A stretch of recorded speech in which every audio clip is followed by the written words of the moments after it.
Oh my goodness! I'm at Harvard! Wow! To President Faust, my fellow honorands, Carl, that was so beautiful. Thank you so much. And James Rothenberg, Stephanie Wilson, Harvard faculty, with a special bow to my friend, Dr. Henry Louis Gates. All of you alumni, with a special bow to the class of '88 and your $115 million.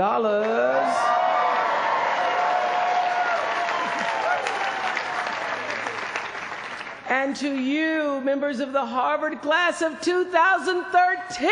Hello. I thank you for allowing me to be a part of the conclusion of this chapter of your lives and the commencement of your next chapter. To say that I'm honored doesn't even begin to quantify the depth of gratitude that really accompanies an honorary doctorate from Harvard. Not too many little girls from rural Mississippi have made it all the way here to Cambridge, and I can tell you that I consider today, as I sat on the stage this morning getting teary for you all and then teary for myself, I consider today a defining milestone in a very long and a blessed journey. My one hope today is that I can be a source of some inspiration. I'm going to address my remarks to anybody who's ever felt inferior or felt disadvantaged, felt screwed by life. This is a speech for the quad.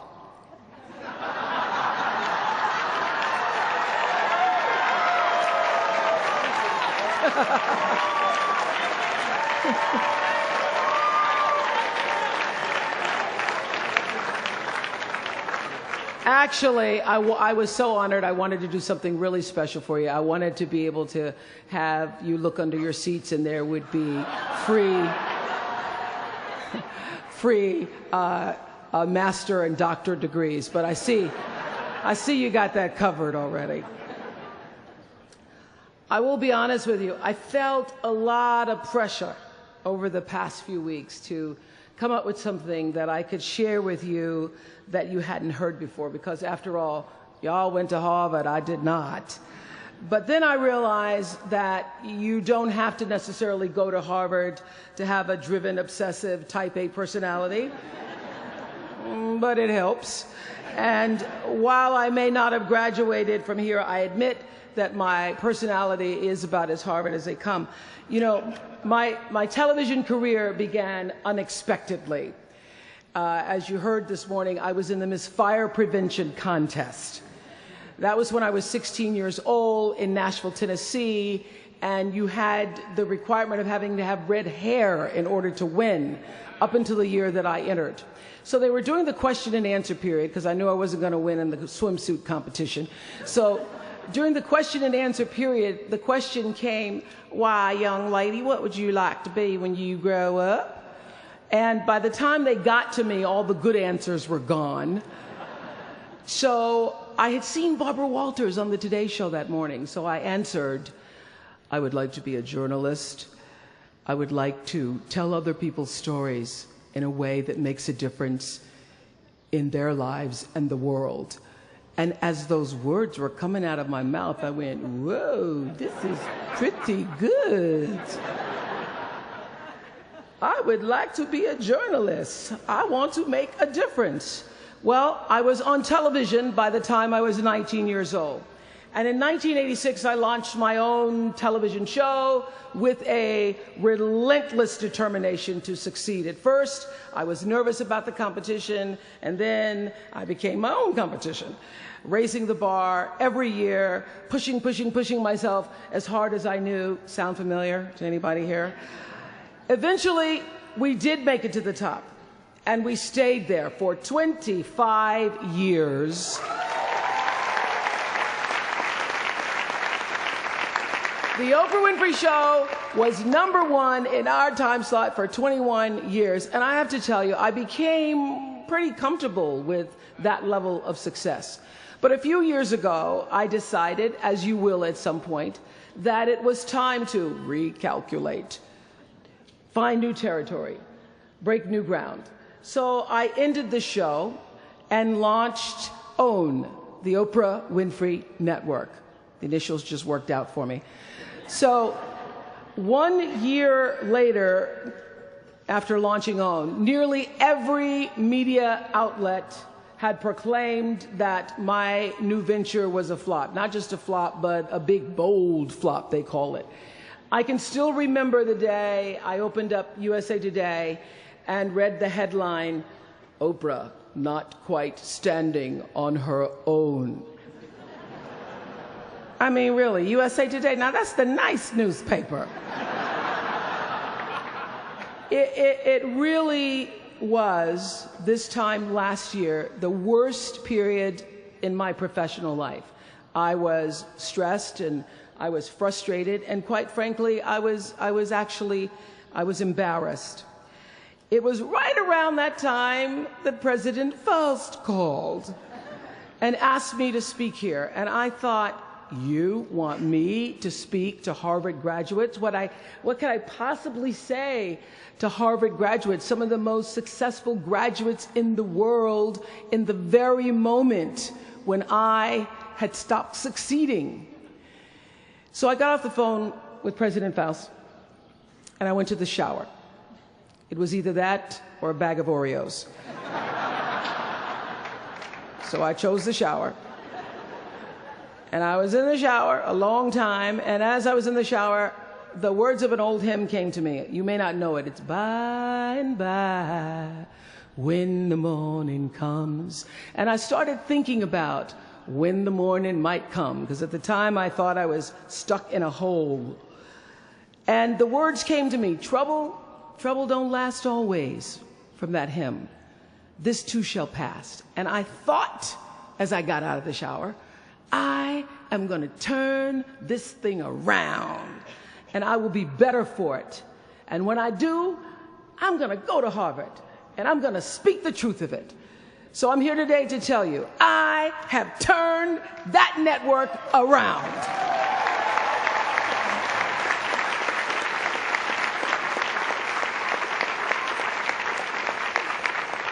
And it was all because I wanted to do it by the time I got to speak to you all. So thank you so much. You don't know what motivation you were for me. Thank you. I'm even prouder to share a fundamental truth that you might not have learned even as graduates of Harvard, unless you studied the ancient Greek hero with Professor Naj.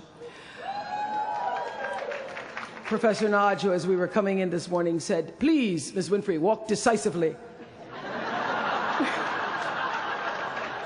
I shall walk decisively.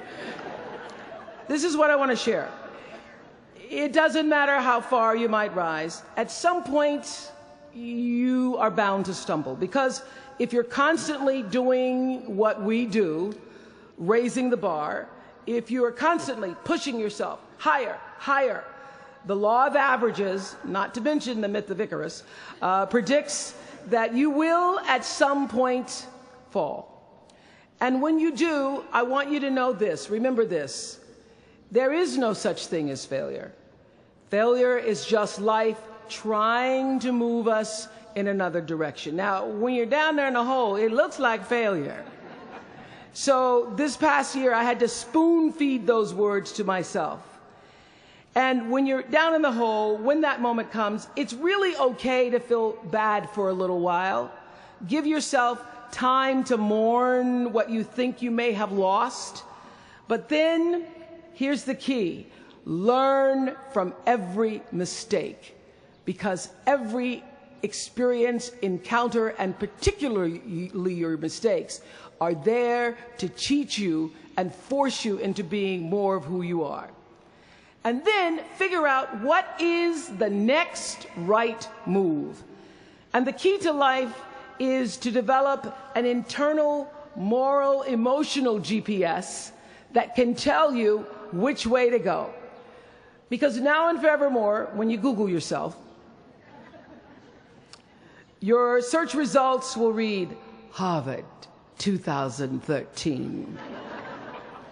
And in a very competitive world, that really is a calling card, because I can tell you, as one who employs a lot of people, when I see Harvard, I sit up a little straighter and say, where is he or she? Bring them in. It's an impressive calling card that can lead to even more impressive bullets in the years ahead. Lawyer, senator, CEO, scientists, physicists, winners of Nobel and Pulitzer Prizes, or late-night talk show host. But the challenge of life, I have found, is to build a resume that doesn't simply tell a story about what you want to be, but it's a story about who you want to be. It's a resume that doesn't just tell a story about what you want to accomplish, but why. A story that's not just a collection of titles and positions, but a story that's really about your purpose. Because when you inevitably stumble and find yourself stuck in a hole, that is the story that will get you out. What is your true calling? What is your dharma? What is your purpose? For me, that discovery came in 1994 when I interviewed a little girl who had decided to collect pocket change in order to help other people in need. She raised $1,000 all by herself, and I thought, well, if that little 9-year-old girl with a bucket and a big heart could do that, I wonder what I could do. So I asked for our viewers to take up their own change collection, and in 1 month, just from pennies and nickels and dimes, we raised more than $3 million that we used to send one student from every state in the United States to college. That was the beginning of the Angel Network. And so what I did was I simply asked our viewers, do what you can wherever you are, from wherever you sit in life. Give me your time or your talent, your money if you have it, and they did. Extend yourself in kindness to other human beings wherever you can. And together we built 55 schools in 12 different countries and restored nearly 300 homes that were devastated by Hurricanes Rita and Katrina. So the Angel Network, I've been on the air for a long time, but it was the Angel Network that actually focused my internal GPS. It helped me to decide that I wasn't just going to be on TV every day, but that the goal of my shows, my interviews, my business, my philanthropy, all of it, whatever ventures I might pursue, would be to make clear that what unites us is ultimately far more redeeming and compelling than anything that separates me. Because what had become clear to me, and I want you to know, it isn't always clear in the beginning, because as I said, I'd been on television since I was 19 years old. But around 94, I got really clear. So don't expect the clarity to come all at once, to know your purpose right away. But what became clear to me was that I was here on earth to use television and not be used by it, to use television to illuminate the transcendent power of our better angels. So this Angel Network, it didn't just change the lives of those who were helped, but the lives of those who also did the helping. It reminded us that no matter who we are, or what we look like, or what we may believe, it is both possible and, more importantly, it becomes powerful to come together in common purpose and common effort. I saw something on the Bill Maher show recently that so reminded me of this point. It was an interview with David and Francine Wheeler. They lost their 7-year-old son, Ben, in the Sandy Hook tragedy. And even though gun safety legislation to strengthen background checks had just been voted down in Congress at the time that they were doing this interview, they talked about how they refused to be discouraged. Francine said this. She said, "Our hearts are broken, but our spirits are not. I'm going to tell them what it's like to find a conversation about change that is love. And I'm going to do that without fighting them. And then her husband David added this: you simply cannot demonize or vilify someone who doesn't agree with you, because the minute you do that, your discussion is over. And we cannot do that any longer. The problem is too enormous. There has to be some way that this darkness can be banished with light. In our political system and in the media, we often see the reflection of a country that is polarized, that is paralyzed, and is self-interested. And yet, I know you know the truth. We all know that we are better than the cynicism and the pessimism that is regurgitated throughout Washington and the 24-hour cable news cycle. Not my channel, by the way. We understand that the vast majority of people in this country believe in stronger background checks because they realize that we can uphold the Second Amendment and also reduce the violence that is robbing us of our children. They don't have to be incompatible.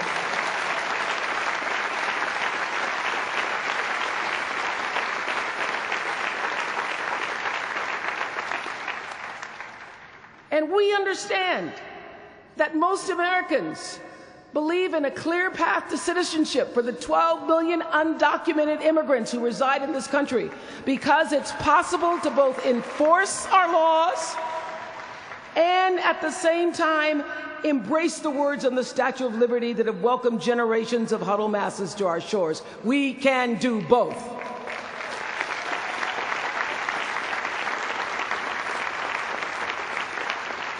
And we understand, I know you do because you went to Harvard, that people from both parties and no party believe that indigent mothers and families should have access to healthy food and a roof over their heads and a strong public education. Because here in the richest nation on earth, we can afford a basic level of security and opportunity.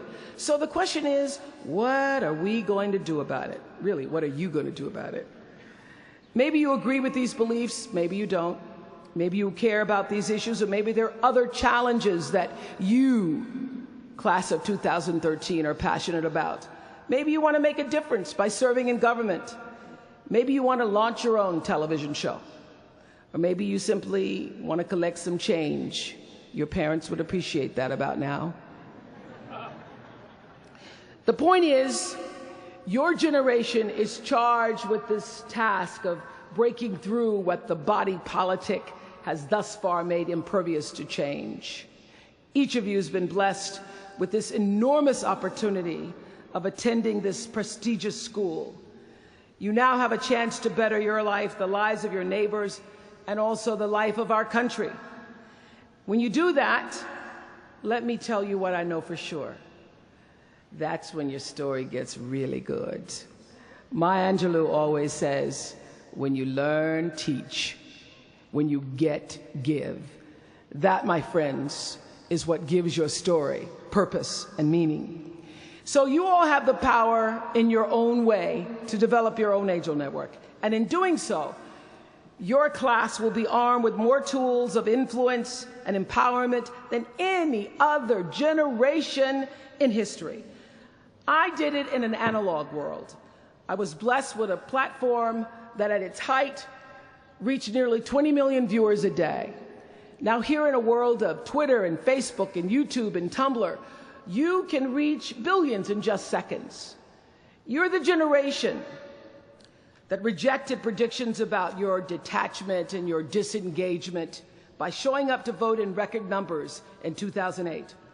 And when the pundits said, they talked about you, they said you'd be too disappointed, you'd be too dejected to repeat that same kind of turnout in the 2012 election, and you proved them wrong by showing up in even greater numbers. That's who you are. This generation, your generation, I know, has developed a finely honed radar for BS. Can you say BS at Harvard? the spin and phoniness and artificial nastiness that saturates so much of our national debate. I know you all understand better than most that real progress requires an authentic way of being, honesty, and above all, empathy. I have to say that the single most important lesson I learned in 25 years talking every single day to people was that there's a common denominator in our human experience. Most of us, I tell you, we don't want to be divided. What we want, the common denominator that I found in every single interview, is we want to be validated. We want to be understood. I've done over 35,000 interviews in my career. And as soon as that camera shuts off, everyone always turns to me and inevitably in their own way asks this question: was that okay? I heard it from President Bush. I heard it from President Obama. I've heard it from heroes and from housewives. I've heard it from victims and perpetrators of crimes. I even heard it from Beyonce and all of her Beyonce-ness. She finishes performing, hands me the microphone and says, "Was that okay?" Friends and family, yours, enemies, strangers, in every argument, in every encounter, every exchange, I will tell you, they all want to know one thing: was that okay? Did you hear me? Do you see me? Did what I say mean anything to you? And even though this is the college where Facebook was born, my hope is that you will try to go out and have more face-to-face conversations with people you may disagree with.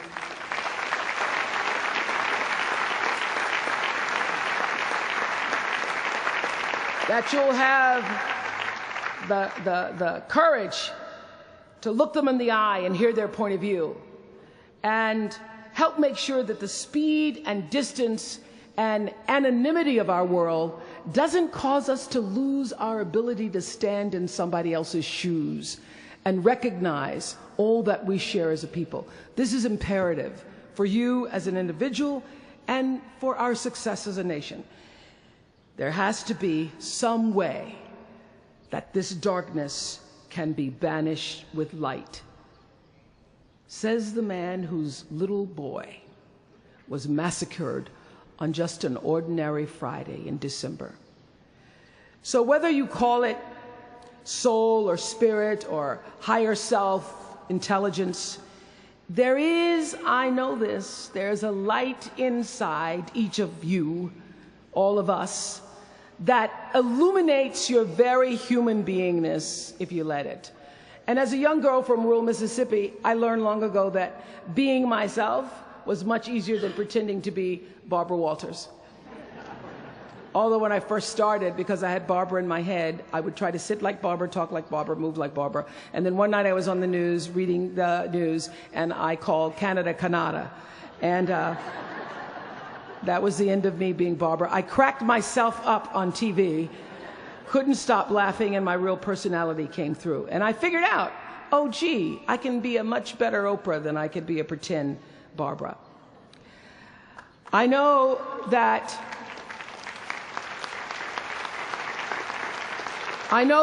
you all might have a little anxiety now and hesitation about leaving the comfort of college and putting those Harvard credentials to the test. But no matter what challenges or setbacks or disappointments you may encounter along the way, you will find true success and happiness if you have only one goal. There really is only one, and that is this: to fulfill the highest, most truthful expression of yourself as a human being. You want to max out your humanity by using your energy to lift yourself up, your family, and the people around you. Theologian Howard Thurman said it best. He said, "Don't ask yourself what the world needs. Ask yourself what makes you come alive, and then go do that. Because what the world needs is people who have come alive." The world needs People like Michael Stolzenberg from Fort Lauderdale. When Michael was just 8 years old, Michael nearly died from a bacterial infection that cost him both of his hands and both of his feet. And in an instant, this vibrant little boy became a quadruple amputee, and his life was changed forever. But in losing who he once was, Michael discovered who he wanted to be. He refused to sit in that wheelchair all day and feel sorry for himself. So with prosthetics, he learned to walk and run and play again. He joined his middle school lacrosse team. And last month, when he learned that so many victims of the Boston Marathon bombing would become new amputees, Michael decided to banish that darkness with light. Michael and his brother Harris created MikeysRun.com to raise $1 million for other amputees by the time Harris runs the 2014 Boston Marathon. More than 1,000 miles away from here, these two young brothers are bringing people together to support this Boston community the way their community came together to support Michael. And when this 13-year-old man was asked about his fellow amputees, he said this: first, they will be sad. They're losing something they will never get back. And that's scary. I was scared. But they'll be okay. They just don't know that yet. We might not always know it. We might not always see it or hear it on the news or even feel it in our daily lives. But I have faith that no matter what, class of 2013, you will be okay. And you will make sure our country is okay. I have faith because of that 9-year-old girl who went out and collected the change. I have faith because of David and Francine Wheeler. I have faith because of Michael and Harris Stolzenberg. And I have faith because of you, the network of angels sitting here today. One of them, Khadijah Williams, who came to Harvard 4 years ago.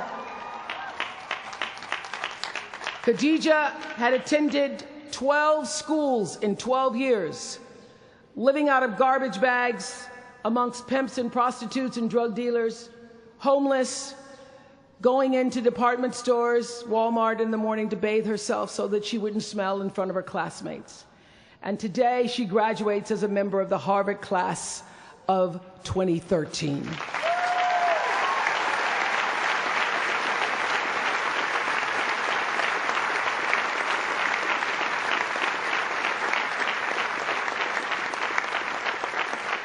From time to time, you may stumble, fall. You will for sure count on this. No doubt. You will have questions and you will have doubts about your path. But I know this: if you're willing to listen, to be guided by that still small voice that is the GPS within yourself, to find out what makes you come alive, you will be more than okay. You will be happy, you will be successful, and you will make a difference in the world. Congratulations, class of 2013. Congratulations to your family and friends. Good luck, and thank you for listening.